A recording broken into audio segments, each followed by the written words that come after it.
Hello, muli po kayo nagbabalik upang muli mag-share sa inyo. Alam niyo naman wala tayo ng trabaho, so nagkaroon po ang MWO Dubai ng financial assistance para sa mga naapektuhan ng crisis na ito. So qualified po tayo, kaya nag-apply po tayo ng financial assistance from MWO Dubai. So last May 1, naglabas sila ng link ng form, Google form para makapag-fill up at hinanda po natin ang lahat ng mga documents needed tulad ng passport copy, Emirates ID, visa cancellation dahil wala na ako ng trabaho, and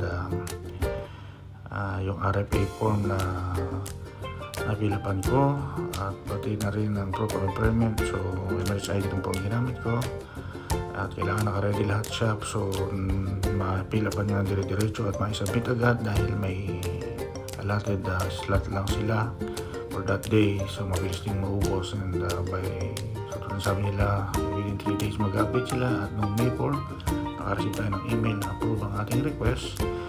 The same day naka-receive tayo ng text from Malansari for the control number, so pinuntahan namin ito ng aking anak kahapon.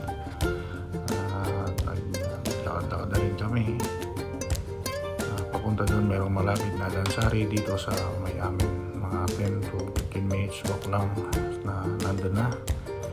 So yun, bandang hapon kami nagpunta pero medyo mainit pa, kaya magpula ang mga fishing namin dyan. And then yun, hapon kami nagpunta, so bibili din kami ng gulay na gagamitin namin pagluto ng sa aming hapunan. And after namin makuha din ay tuloy siya kami sa bus stop para hintayin namin ang kanyang mami at sabay-sabay na kami umuwi. So yun nga, naka-receive ako ng SMS around 10:45 na ng gabi, so sobrang late na ako. So kaya nag-decide kami na kinabukasan ko na lang bubuhanin ng hapon. So pagdating naman sa Lansari, mabilis lang din. So pagdating sa counter, ibigay mo lang yung control number na sinend sa'yo, and then ID, pwedeng passport, pero mas maganda ang Emirates ID, mas mabilis, mas preferred nila yan. So yun nga, nakuha ko agad at smooth na smooth lang. Salamat sa MWO Dubai sa